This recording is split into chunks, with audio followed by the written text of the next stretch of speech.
Welcome back, ladies and gentlemen. Tonight we're gonna, well, talk a little bit about horror, an appropriate time given it's Halloween. Now, oftentimes I end up finding people asking on how to end up making their players scared. Whether you're playing Cthulhu, World of Darkness, you can definitely find horror in Black Crusade and Dark Heresy. A whole myriad of games, really. Even Dungeons and Dragons, the standard kick in the door style game approach, you can definitely play horror. The one thing I think that is often not discussed, though, is that the players have a responsibility. Now, I can understand a lot of people don't really stop to think about it because when you're in a more laxed game, maybe you don't have a highly immersive style, or maybe you do, but the style you usually play don't act characters who are really scared of much of anything because you know they're going to be the mythical badasses. Well, no matter how scary a GM tries to make it, an ST tries to end up doing the plot, no matter how bad situations get, the one responsibility as a player you have to yourself is to really immerse yourself in that. Maybe you're a group of adventurers. You come across an old crypt because, who doesn't like old crypts? As you step into the corridor, down long ancient steps of breaking stone, only the light of your torch casting long shadows down the hall into the blackness, the void that's in front of you. You hear that breaking of bone and tearing. You recognize it. Oh, yeah, you can smell the copper on the wind. Blood. A gurgling sound. You may even recognize it from when one of you was coughing up blood after an arrow to the chest ended up puncturing a lung. If it wasn't for the gods' interventions, it would have been your last breath. And now you're reminded of that situation. You're reminded of being in the place reserved for the dead. And before you, as the light pushes away the darkness, you see it. And it doesn't matter what that is at that point. It really doesn't. For one simple reason. If after that kind of description, your character's first response is, I hit it with my mace, you've officially done yourself and the GM a disservice. Now, I understand there's players who are more focused on themselves than what the ST or the GM or the Flame Tender might have in mind. Fine. Let's talk about you. You have the responsibility of being able to look at that situation and realize that is not a good place to go. And bravery is not a lack of fear, quite the opposite. It's overcoming fear. And in order to have that bravery, you need to be afraid. You need to really understand on how bad it can get. And unfortunately, most people end up thinking they're playing stoic. Reality, it doesn't matter how good it can get as far as a storyteller or a GM or whatever you want to call them. like I said, flame tender, putting out the plug for my main man, within the ring of fire, all that kind of stuff. But it's going to fall flat. It always falls flat. You got to remember, when you're at the table, you're the one being the representative of your character. There's some things that are outside of your control. I have never seen anybody who can actually actively control their sweat response to fear. Getting those clammy hands, the nervousness, their heart beating a little bit, maybe that sudden jump, that's an uncontrolled reaction. But you can choose how your character perceives it, how it builds up. But if you decide to just eschew the horror to just what the GM gives you, and you wonder why it is that it wasn't all that horrifying, it's because you're not in it. You're not giving yourself you're not giving yourself a chance to really feel and bring yourself into this situation. Because of that, the GM has nothing to respond to. It's a back and forth. The best way I can explain, and most selling, but especially in horror, horror is one of the most fragile types of games to play. You got to think of it almost like, how do I put this? Almost like a game of tennis, except you're not trying to stop the other person from serving it back to you. You want them to, and actually, probably more like a game of hacky sack.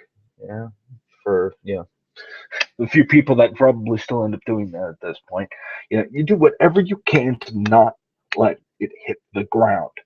Yeah, whether you got to stall it, whether you got to boot it up, whether it's getting getting some energy into it to put it high in the air in order to give somebody time to set up, whatever you need to do. But it's back and forth. When the GM gives you these situations where creepy stuff is happening, where in the nursing home, you go into the one room of that old woman who just passed on, and in her old room, wall to wall, are dolls, porcelain dolls, and each one has the eyes gouged out, and you can still feel yourself being watched. Yeah, that's fucking unnerving. You should really run with it, you know, because they're dolls. Yeah, but why? That's not natural.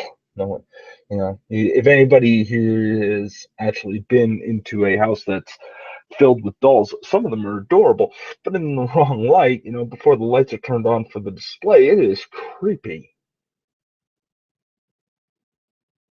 Use it. Because when you bat it back to your GM's going to bat it back to you. And so goes this cycle. That's how horror really rocks and rolls. Use a 40K example. For the most part, the idea of a lesser demon, say, oh, let's do be a fun one, a horror of Zeech. I want you to really think about what this is. It shifts color and shape. It spews out itself to create itself again. It is intangible, difficult to describe. When this mass of teeth and tendril, and especially if it starts to burst from cavities, blue flame that ignite the room. This is not something to be slayed. This is something to get the hell away from. The only time you should really end up considering attacking it at that point is well after you've established on how horrifying this is. Let's take it down to basic encounters. Who's afraid of goblins? You should be. You should be, because when you think about it, when you're trapped in a dark cave with something that can see you and you can't see it, chittering around with abominable contraptions that they can end up creating out of what seems like nothing, piecing together crude implements that may be out of last week's meal, and realizing that you're trapped in a maze with something that's used to being in a maze, and it's not just one, is it? No, it's a whole horde, it's a pack, and these things are always gibbering just outside of the torchlight. Well, if you start showing a certain degree of fear,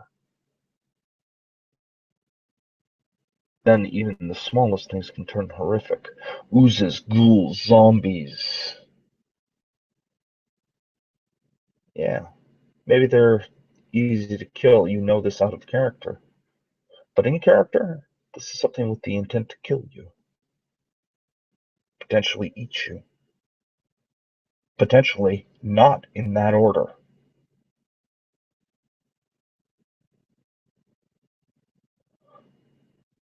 That's horrifying.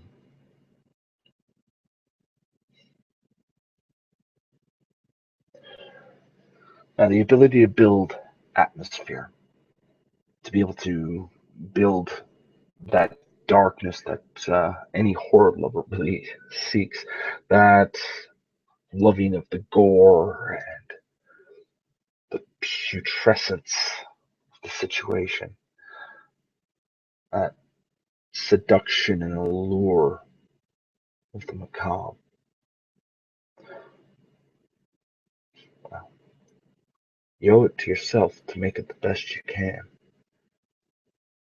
And when it comes down to playing horror, again, it's not just the person who's running the game who's responsible for bringing the horror. Sure, they got to set the start, but the onus is on you to bring it back around. Now I can also end up hearing, well, you can't be afraid of everything. Yes, you can. You think of the standard adventuring life of even the lawful good party. Yeah, they're trying to do good deeds. They'll slay the monster, no question. But you want to know what? That might be despite themselves. Yeah, what makes them good is that they rise to the challenge, not not dismissing what the challenge is. You know, the second you start getting complacent in how much of a badass you are, the less you can build horror. It's probably one of the best reasons why it is games like Cthulhu and Vampire are some of the best bits. Side note, just I'll get back on track. I've never found really good horror to last long in a werewolf venue. Werewolf can be horrifying. When you're playing as the werewolf, though, once your character has come to terms with it, they inherently stop becoming terrified. With good reason. Once they ended up shifting and end up going into a war form, they end up turning into a humanoid wolf hybrid with jaws that can rip steel and claws that can end up crushing stone. There's not much that you have to worry about, at least in the physical sense. Then you got to start dragging in the rest of the mythos, which we're not going to cover. But suffice it to say, that horror from without.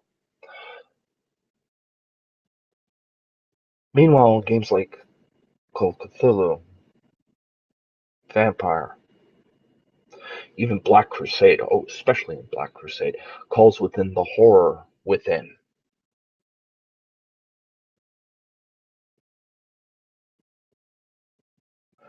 Another bit about your responsibility. If you're playing a character who is in some way, shape, or form a theme of horror, you need to end up playing that. You have to, in Vampire, you have to come to grips with you've turned into a goddamn monster. And you might even do your best to try and be nice about it, be respectful. But eventually that nature wins out. That the only thing that really matters to you, the only thing that really, really matters is feeding off kind, off mortals, continuing on to the next night. You're a parasite. What happens when that hits home? What does it mean to cost? The cost of power is your soul in the 40K universe. Hmm? Yeah, you might have that twinge of regret. You might push it aside for showing that it's weakness. But give it a chance to show just a little bit. After all, you've sacrificed your oath to the Emperor, your status, your position, your support, everything to end up falling in line with the powers of chaos. And clearly they're greater, but there's always a cost to pay. And when you lose your soul to the warp, what can be left of the man? Even in Dungeons and Dragons, you can end up being the rogue, but what kind of rogue are you? How many times have you seen this before, right? The assassin who is going to be Altair. Assassin's Creed reference. Anybody with two brain cells would end up telling you that that man is destined to be killed before he gets to the front gates. Why? He looks like an assassin. Assassins? I don't want you to see them coming. In fact, you will never, or you should never see them coming if they know what they're doing. Other than that, wannabe assassins, at the end of the day, are just murderers with a very famous target. But to be good enough to do it repeatedly, that takes some skill. So when you go to rogues and you want to end up playing a dark past, what about your first murder? You could stay. You could even be lawful good and still have that kind of history. Your alignment doesn't necessarily dictate where you were at all times. You may have come to that conclusion elsewhere. What is it about the lawful good paladin who is living a life of penance due to a horrible tragedy, a mistake that he made? Does it haunt him? That's part of you bringing the horror to the game.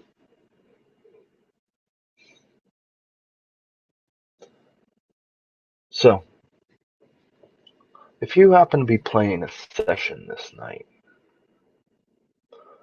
in the theme of Halloween, I would end up suggesting you look to darker spirits